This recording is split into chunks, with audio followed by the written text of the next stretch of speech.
I used to say to young congressmen and senators, if you're willing to take on a tough issue, you don't have to worry about stepping on anybody's toes. Hell, people are going to shove you out there. Because then if the bullets fly, they're going to hit you and not them. So, how did I end up being the author of the Reagan budget in the House or Graham Rudman as a freshman senator? I wanted to do it, and I was willing to do it and willing to take the chances. You got to be willing to fail to succeed. So my advice to young people is, one, if you want something, don't be easily deterred.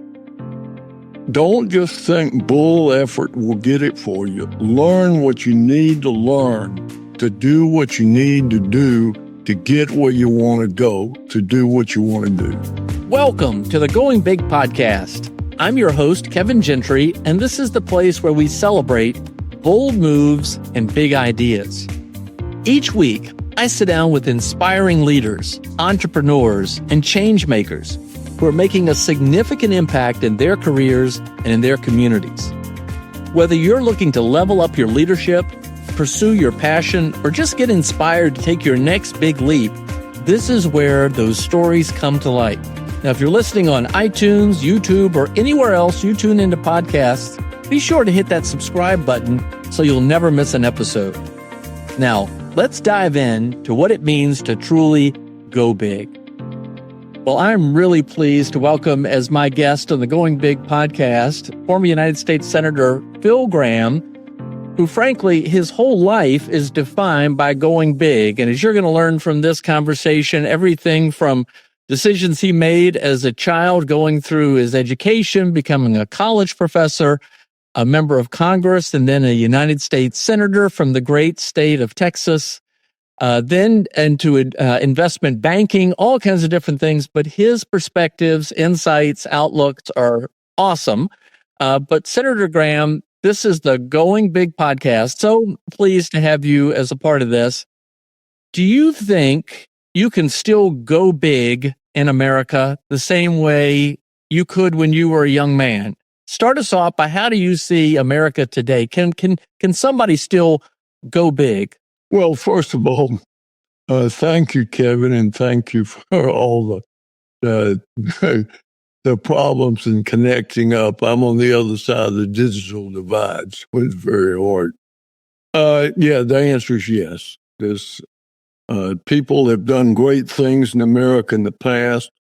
One of George Washington's grandmothers was an indentured worker, and he became the richest man in North America, President of the United States, and in the King of England's opinion, the greatest man in the world. And it still happens today. If you look at the data, over 90% of children that are born and grow up in the bottom quintile do better than their parents. The level of mobility is very, very large. And America is still the land of opportunity. Now, is it better to be born rich and beautiful and brilliant? Yes. If you can do those things, do it. But not being born any one of those things is not a disqualifier in America. The mobility in the middle quintiles is something that no one, the biggest critic of capitalism, has never criticized. The criticism has been in the top quintile, but still there's an amazing amount of mobility. And it's important to note that all these mobility studies are measuring mobility as compared to other children your age. They're not measuring mobility as compared to how you do relative to your parents, which is what the American dream was about. And when you make that comparison, it's overwhelming because, for example, in 1967, if you look at the income levels in 1967 and compare them to today, 67% of Americans today have real purchasing power incomes that would have put them in the top 20% of income earners 50 years ago. So with that kind of progress, there's great mobility. But mobility is being in the marketplace. If you don't work, you don't get on the escalator, which is the American economy, and you get left out. The criticism is capitalism is not working for America's poor. The real answer is when we started the war on poverty, 68% of poor people worked. Today it's down to 36%. So if you're not part of the American free enterprise system, it's hard for it to work for you other than giving you things. So I saw opportunity growing up everywhere. It's still out there. It's still everywhere. Well, you've got so many terrific perspectives, both from the standpoint of a trained economist and an economics professor, but you're also quite the historian. And you just referenced a topic that you wrote about in a book last year, I think it was, or 2 years ago, the myth of income inequality. I want to touch on that a little bit later. There's so much to talk about. But when you were serving in Congress, and that, by the way, in and of itself, you were elected to Congress as a college professor, as a Democrat in the House from College Station, Texas. You famously decided to switch parties, but rather than just switching parties, you resigned your seat and then ran as a Republican to see if people would still elect you, and they did, and then subsequently ran for the United States Senate as a Republican from Texas, which is extraordinary. But your congressional career was really defined by thinking and going big legislation. Would you comment, what does it take to think about going big with respect to policy changes? And do you think we're seeing some of that in Washington right now? Well, first of all, the last part's easy. I hope so. Look, I was elected to Congress as a Democrat because I was from the South, and I was a Democrat because of the Civil War. There were no Republicans in my district. There was not a single elected Republican official in my whole district when I was elected to Congress. I was a conservative. I ran as a conservative. I ran on the slogan of less government and more freedom. And I was elected by 122 votes. I got into the runoff in the Democrat primary and won and was elected. And when I got to Washington, the inflation rate was 13.5%. We had a runaway inflation for 7 years in a row. There was a crisis. The Congress and the president weren't responding. So I put together a bipartisan budget with David Stockman, who was a Republican from Michigan, and we got 149 votes. And then Ronald Reagan was elected president. Stockman was chosen as OMB director. Our budget became the Reagan budget, and I was the author of the Reagan program in the House. And we were very fortunate with lots of hard work to get that passed into law. And then in the 1982 elections, Republicans lost 29 seats in the House. And so the Democrats threw me off the budget committee. I could have just changed parties, but I felt that there were some people in my district that would sort of feel betrayed that I'd run false colors. And so I decided the thing to do is to resign. And so I resigned. I went back home. I ran again as a Republican in a district where no Republican had ever gotten more than 35% of the vote. And it looked impossible. And in fact, Lee Atwater, President Reagan's political advisor, begged the president to call me when I told him 2 days before I resigned that I was going to do it. So Reagan called me and said, Lee Atwater's having a heart attack down here. Can you explain to me what you're doing?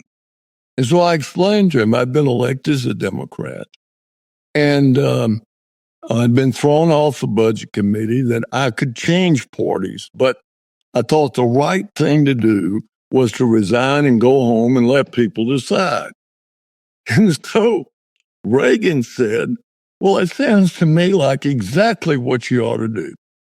And people have a way of judging a man, Reagan said, on whether or not he's trying to do right. So I resign, I go home. I don't find out until I'm reelected that Atwater had gone back into Reagan's office, told him that if he didn't convince me not to run, that I was going to lose, and that it was going to be the beginning of the end of the Reagan presidency. And so anyway, thank God I won. And it wasn't the beginning of the end of the Reagan presidency. In fact, very shortly after we cut spending, rebuilt defense, cut taxes, we had morning in America. The economy recovered, the inflation stopped, growth ignited, and Reagan was reelected, winning 49 states. So it's pretty impressive showing. Indeed. And that's a great story. And it made all the better that Ronald Reagan, not surprisingly, embraced your wanting to do it the right way. And Kevin, how many presidents today would say, don't do what's in my interest, do what's right? I mean, it was pretty remarkable. Reagan was a very remarkable man. We were never close friends. Our ages were different. And Reagan had his old Hollywood friends. But in those early years, in working on the budget, I got to know the man well. And he never was anything in private he wasn't in public. Pretty remarkable. Pretty remarkable indeed. And, you described George Washington, and many of them had many of the same character attributes, and we're still talking about them in a positive way. So there's something to be said for that. Well, it wasn't the beginning of the end. It was the beginning of the new beginning. And you famously were part of passing the Gramm-Rudman legislation to limit federal spending. But I got to say, the debt then was a smaller percentage in both, or smaller in both real terms and relative terms than it is today. How concerned are you about the debt today in federal spending? Well, the federal debt has tripled since Barack Obama became president. In 3 administrations. It's pretty amazing and frightening. Then the debt, we viewed the debt as a problem. I was certainly concerned about it. And Gramm-Rudman was sort of my reaction to the fact that when the economy started to grow and inflation went away, and went away for 40 years. For 40 years, we had no real inflation in America. Right. Until the Biden administration, and spending more in 2 years than we'd ever spent in 3. And the Federal Reserve Bank printing more money than in any other 2 years in the post-war period. Once things started to get good in America, nobody cared about the deficit. And yet it was still there because we were building up defense. So Gramm-Rudman was an effort to try to force Congress to deal with the deficit. And did it have an impact? Yes, it had an impact in that in those years where Gramm-Rudman was in effect were years where Europe's government exploded. Now, part of that was they adopted the VAT tax. But to get, when the Supreme Court struck down the triggering mechanism, which I knew was a problem, but I couldn't get it adopted with OMB designating the trigger. Then in order to get it replaced, we had to do it so that the new president, after the 92 elections, got to decide whether to continue it, and President Clinton killed it. So it had an effect It was a long way from perfect. Congress and the presidency cheated on it. Spending is popular. That's a constant in the political life of all nations. Giving people things makes them appreciative to a certain degree until it creates problems. Well, that begs a question. So, and you talked about being obviously part of rebuilding America's defenses. The threat today from China or Russia or Iran, is our greatest threat from the outside, or is it from the inside in terms of the growth of government, the government spending, the burden of government, what it does to opportunity, as well as the burden of the debt? I've got to tell you another Reagan story because it's a perfect response to your point.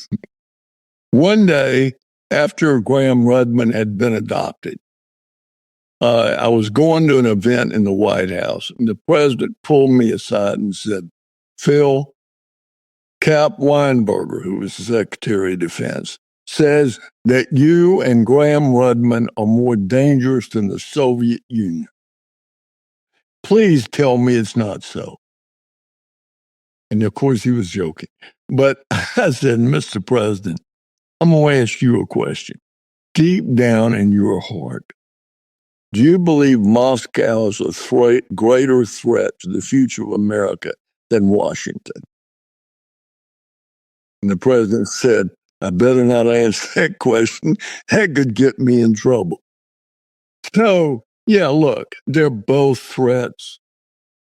I'm more worried about the debt than I am about China and Russia. But I'm worried about that. We've got to be strong so that we can be free. And we've allowed defense to weaken because we spent the money on more politically urgent things. And that needs to change. It's something we changed in the Reagan program. It needs to be changed now. And unfortunately, the need is at the very moment when we need to control spending. So what have you got to do? You've got to make some tough decisions. It's like once a majority leader in the House called me up and said, Jeb Hensarling is criticizing me over spending, and you need to call him and get him to stop. Jeb had been a student of mine at Texas A&M, and had worked for me and was now a new congressman and became chairman of the House Banking Committee. I taught him money in banking, in fact. But in any way, so I said, Mr. Leader, he said to me, well, we've cut and cut. Where would you cut? And I said, everywhere. Everywhere. You can't find an area of government where if you apply a strict test of is it worth it taking the money away from a hardworking American. You remember me talking about Dickie Flatt, this printer in Mahia, Texas, real honest to God guy, never got the blue ink off the end of his fingers. And whether you saw him at the Boy Scouts or the Presbyterian Church, he was always had that blue ink under his fingers, and he worked hard. And so my test was, I knew Flatt well. And so I looked at every program and said, is it worth taking money away from Dickie Flatt to pay for that program? Let me tell you, there weren't a hell of a lot of programs that stood up to that test. And that's the test. Well, okay, so now we're at this moment in the United States, in Washington, the new administration, the new Trump administration, Elon Musk, Doge. What do you think of all of that? Well, I think it's encouraging. And I think that the will is to do something is there. Whether or not they can do it in a way that works is the open question. There are plenty of areas that deeply deserve to be reviewed and cut. Whether or not will actually end up doing it? I don't know. I hope so. God knows we need to. Well, there's another aspect of the new Trump administration's policies that give folks like you and me heartburn, and that's tariffs. If you could comment on that. Look, we've read you in the Wall Street Journal. You're probably the loudest and most influential voice on this. Help us all, remind us all why tariffs are not a great idea. Tariffs are a tax to begin with. Secondly, I'm against tariffs because I want Trump's program to work. And I think tariffs are dangerous. Basically, the president has this sort of single entry bookkeeping view of the world that if we sell another country something, we win. And that if we buy something from another country, we lose. Well, that's preposterous. In a trade, a voluntary trade, both the buyer and the seller gain. And this idea that something is wrong because Mexico sells us more goods and services than we buy from Mexico, sells us more goods and services than they buy from us. You know, I've lived where I lived out in the country for 22 years. I shop at Walmart, like most Americans, and thank God for Walmart. And in 22 years, I've spent thousands of dollars at Walmart. How much have they ever bought from me? Nothing. I never sold Walmart anything when I was in investment banking. I visited with Walmart, but they never did any business with me. But did I quit going to Walmart in Helotes, Texas? No, because it was in my interest to go to Walmart. I've got Elon Musk satellite on my house. That's why we're able to do this program. Now, if I got mad at Elon Musk, I could go out there and tear that satellite down. Tear it down, throw it down, stomp on it. And then I'd end up paying 3 or 4 times as much for inferior service. So I don't care if and I'm not mad at Elon Musk. I admire Elon Musk. I don't know him, but I admire him. But I'm not tearing that satellite down no matter what. Why? Because it's in my interest. So, and the president has this idea that if we're running a trade deficit, we're losing. And if we were running a surplus, we'd be gaining. Well, look, you've seen the press conferences where the president is announcing all these people who want to invest in America, right? Yes, you know, the hundreds. Yeah. SoftBank, $100 billion. And he obviously thinks this is a good thing. But to invest in America, SoftBank has got to buy $100 billion US on the world's largest and most perfect market. And other things being the same, that drives up the price of the dollar, which makes imports cheaper in America and exports where we're selling abroad more expensive. And so it drives up the trade deficit. And in fact, on the world's most perfect market, if for a minute the trade balance didn't cancel out the capital balance, the value of the dollar would change until it did. And so this is all a made-up problem. Now, I'll just give you an example. From 1947 to 1975, we had a monopoly in heavy manufacturing because World War II had destroyed the productive capacity of the world except in America. And we ran trade surpluses. And then by 76, Japan and Europe had recovered. Korea had industrialized. Taiwan had industrialized. And we started running trade deficits. In the 29 years where we ran trade surpluses, we grew at about 2% a year in growth per capita. That is the growth rate divided by the population. For the 29 years after we started running a chronic deficit, we grew slightly faster. When the Reagan boom came, what happened to the trade deficit? It went up because foreigners rushed in to invest in American prosperity. And when we had the huge boom during the Carter years, during the Clinton years, during the Clinton years, even in the 4 years where we ran a budget surplus, the trade deficit quadrupled. And finally, when Trump was president, because of the deregulation and the tax cut, the trade deficit went up, not down, even though we imposed tariffs, because foreigners wanted to invest in America because investment here yielded a higher rate of return. So we're pursuing something that doesn't matter, and we're endangering something that does matter.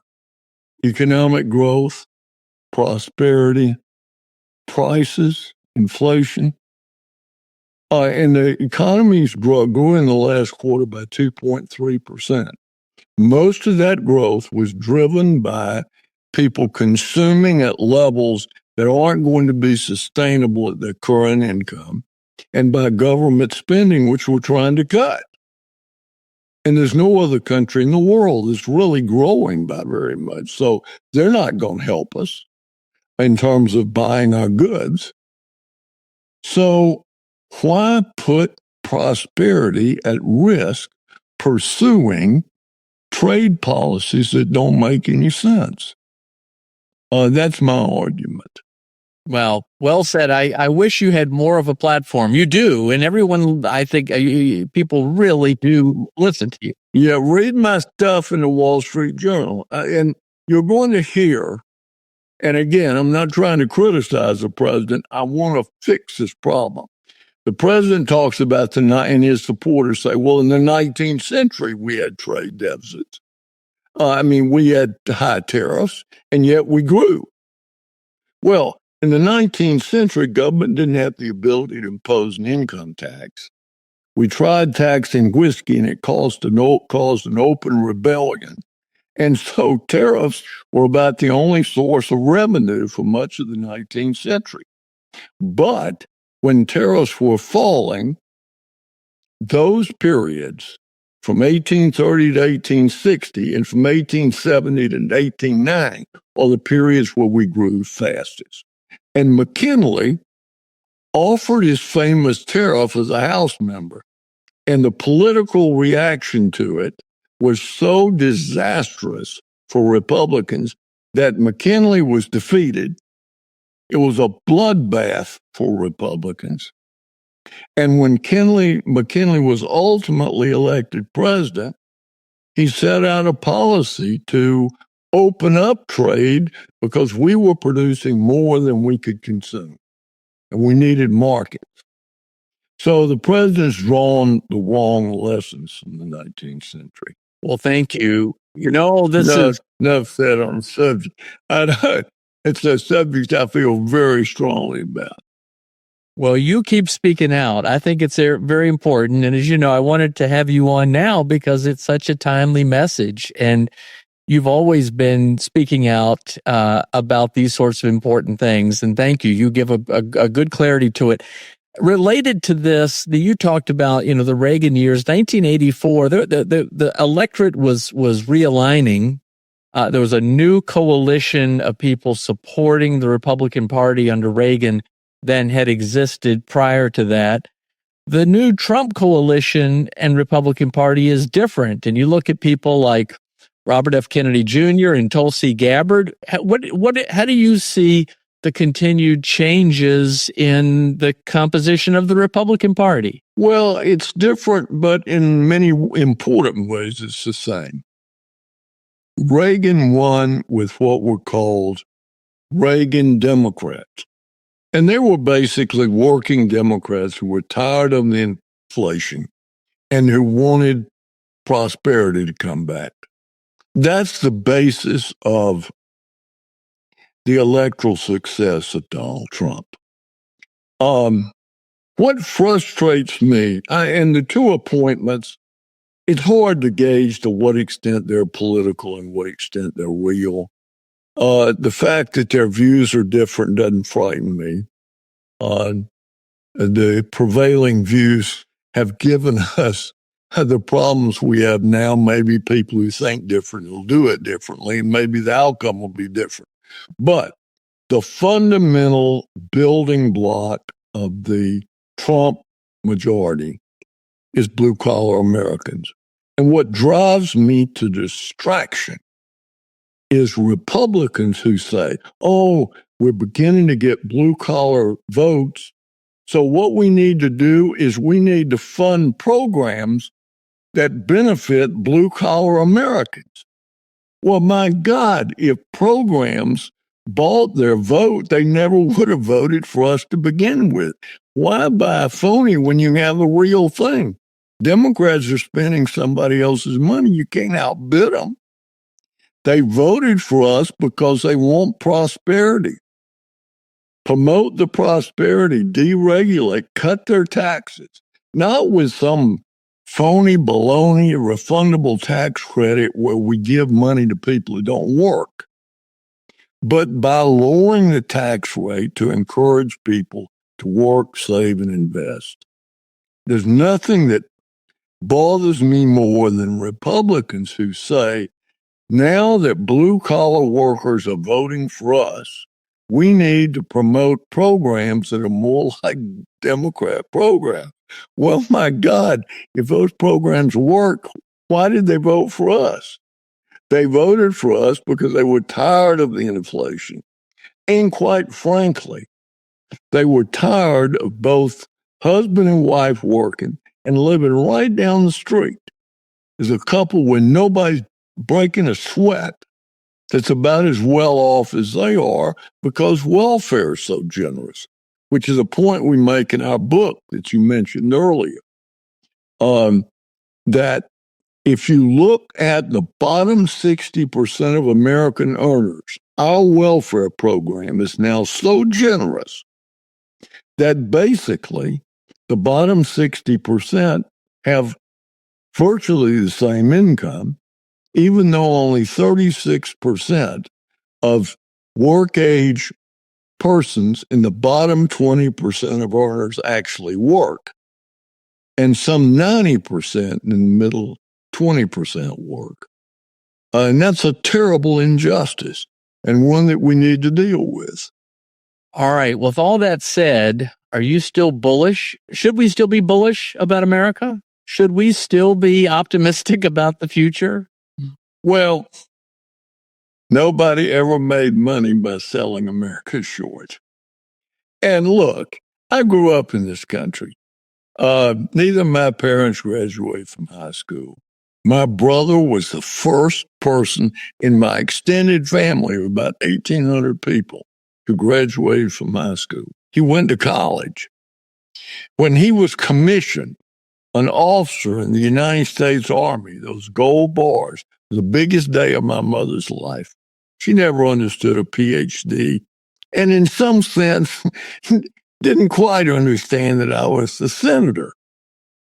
Richard Shelby, senator from Alabama, came to see her one day and sat in the chair. And so about 6 months later, I had come to visit.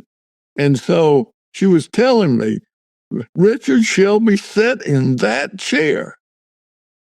And I said, well, Mother, I've worked with Richard Shelby. And another time, we were going to see Paul Coverdale. You remember him, senator from Georgia. I love Paul. We were going to see him. And so my mother said, as we were driving to the meeting, well, you know Paul Coverdale. I said, oh, yeah, I know him real well. Does he know you? Anyway, so look, the life I've lived where opportunity, as I saw as a child, was everywhere. And I My mother decided before I was born I was going to college because the people she nursed that were successful had sharp tools, which meant they were educated. And I failed third, seventh, and ninth grades. And I still managed to succeed in America. America gives you lots of second choices. You got to make a constant habit of making bad choices to fail in America. Now, people do, but it's not easy.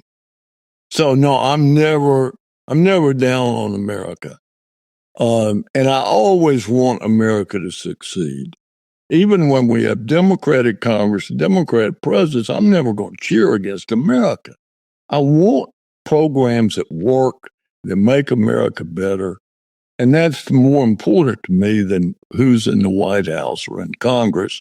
I believe our programs work better. That's why I'm a Republican. I don't believe the Democrat programs, especially after Clinton. Clinton was the last reasonable Democrat. Clinton wanted to milk the cow, but he didn't mean the cow any harm.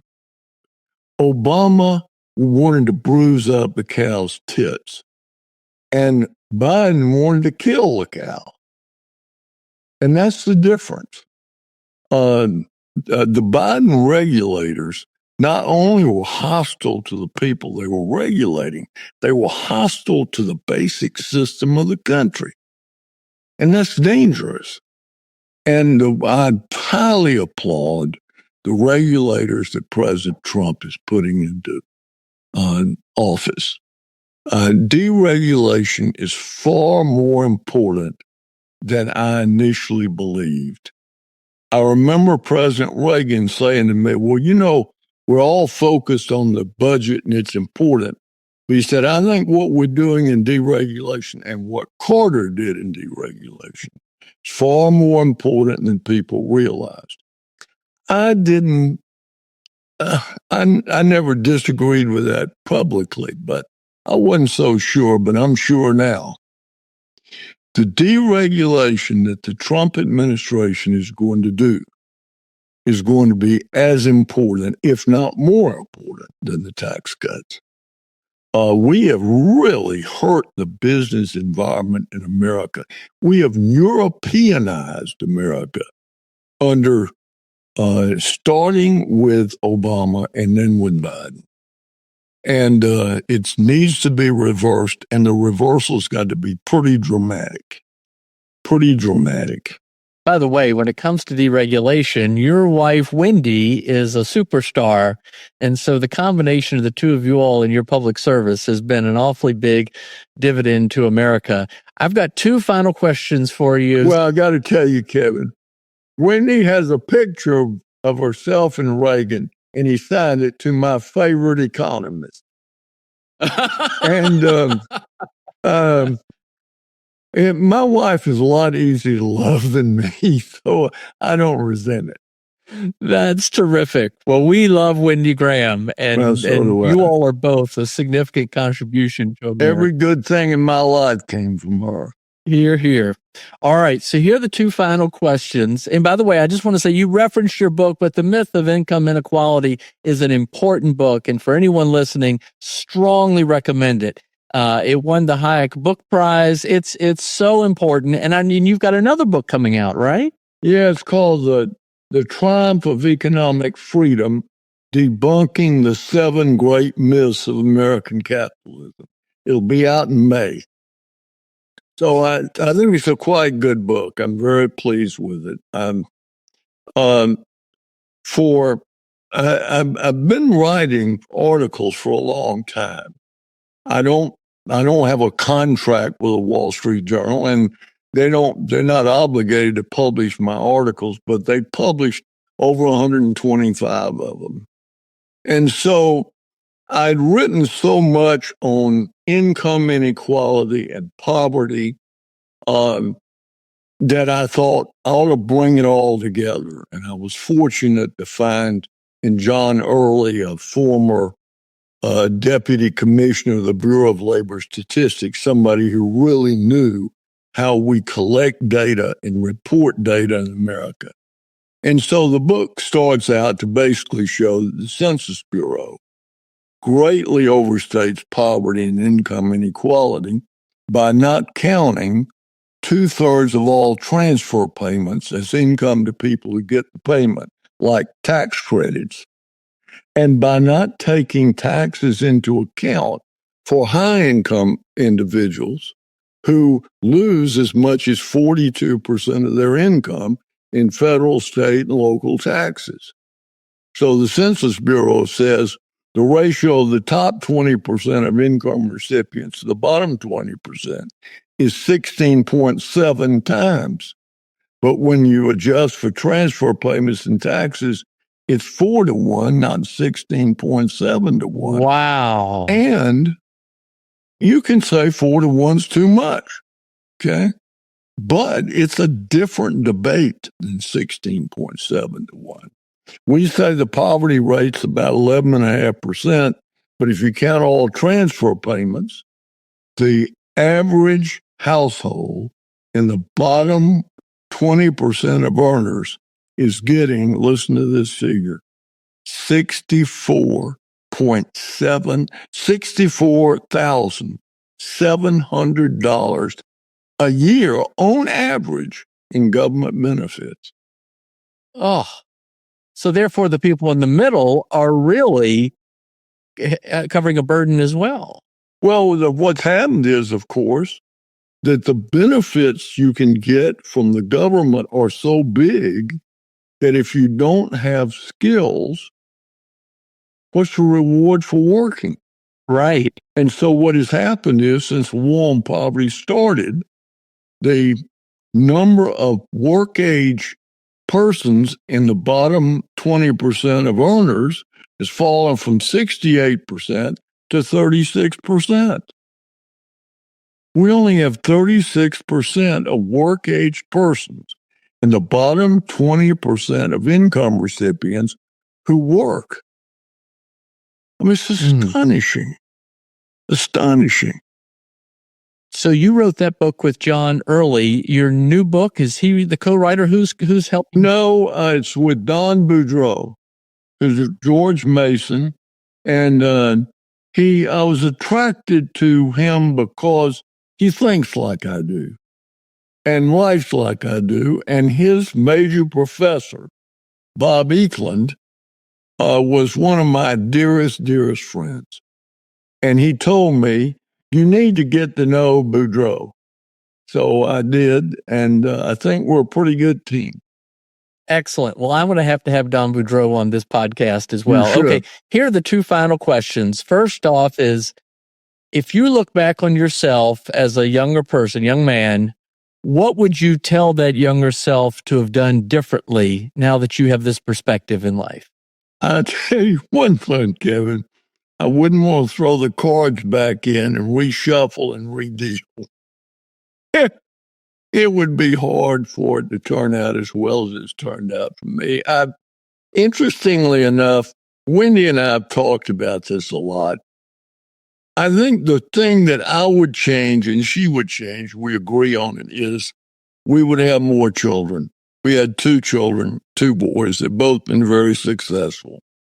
And we're very close to them. And we thought we were busy. We thought what we were doing was important. And so when the second one was born, we decided that was enough. That was a mistake. I wish we'd had at least 3 or 4. So that's what I'd change. I know it's a strange answer, but it's true. Well, you've got a fine family and and wonderful grandchildren as well. All right, here's the final question, because this is the Go Big podcast. It's an encouragement to people to be inspired by casting a big, bold vision. People who've done that, like yourself. What encouragement would you give any listener to this to think about their future today? First of all, smart people are a dime a dozen. There are a lot of really smart people in this world that never do anything. because they're not driven. Some advice my brother gave me was, at a critical moment in my life, I was going to get a new chance. And I asked my brother, do you think I have enough ability to do what I need to do? And he said, well, I don't think ability has much to do with it. The question is, do you want to do it? My mother's word for ambition was wanna. Do you want to do something? And I would say, looking back at my career, especially in government, wanna played a big role. I got 28% of the vote when I first ran for public office. Normally, that's the end of a career. Wasn't the end of my career. I figured when I authored the Reagan budget, it was probably the end of my political career. I wasn't sure, but I was willing to do it because I thought it was worth it. And I think the willingness to take risk and the willingness to learn. When I started in politics, Kevin, I was terrible. I didn't like, I thought it was intrusive to go up, shake hands with somebody and introduce yourself. And so I was just terrible. But I learned, okay, it's not just bullheaded, I'm going to do this thing. It was, I'm going to learn to do what I need to do to make it possible to do it. And so I got to the point where I'm really good at saying to people, hi, my name's Phil Gramm, and I want to go to Washington to change America. I mean, one of my biggest meetings I ever had politically, I was a college professor. Nobody knew me. Most people knew me, didn't like me. And so I went to Austin and to visit with the head of the Texas Chemical Council, which is a huge organization of petrochemical producers. And so anyway, I go in and I shake the guy's hand and I said, I'm going to Washington to save America and you need my help. And he said, I sure as hell do. Sit down right here and tell me how you're going to do it. And so I sat down and told him I was going to do it. And I never ran again. They didn't support me. That's a great story, too. Well, thank you. Yeah, well, it shows you people, you don't have to. I used to say to young congressmen, senators, if you're willing to take on a tough issue, you don't have to worry about stepping on anybody's toes. Hell, people are going to shove you out there. Because then if the bullets fly, they're going to hit you and not them. So, how did I end up being the author of the Reagan budget in the House, or Graham Rudman as a freshman senator? I wanted to do it, and I was willing to do it and willing to take the chances. You got to be willing to fail to succeed. So my advice to young people is, one, if you want something, don't be easily deterred. Don't just think bull effort will get it for you. Learn what you need to learn to do what you need to do to get where you want to go, to do what you want to do.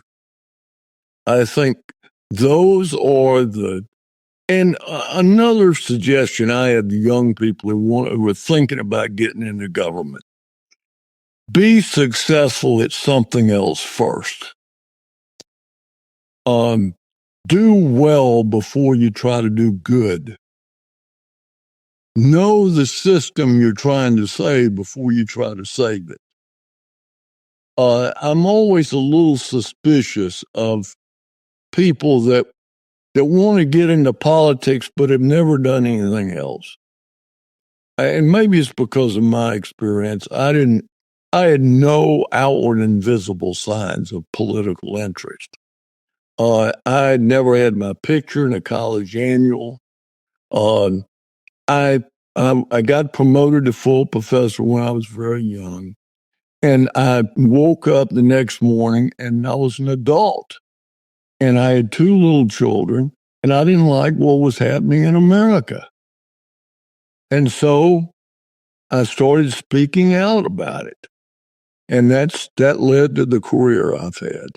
Wow. Well, thank you for taking those risks. I mean, look, you took those risks, and we're having this conversation talking about all these big accomplishments. And also, more importantly, I think you went big.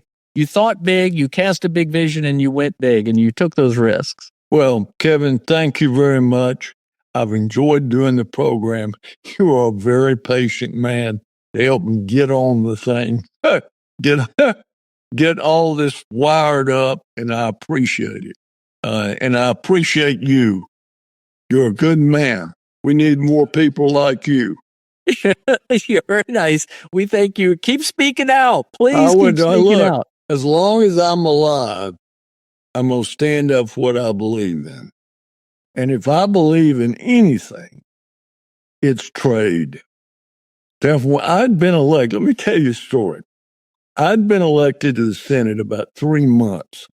Okay, I'm in the Senate, brand new member, and somebody offers an import fee on oil. Okay, I'm from Texas. Okay. So I figure, what in the hell am I going to do? I'm not voting for this thing. And then I figure, well, there's only one thing to do. I walked out the floor, and I was the first person to come out against it. I fought it. I killed it. And then I was the 3rd senator from Massachusetts in Texas. And for 9 months, I went all over the state, defending my vote. And I defended it.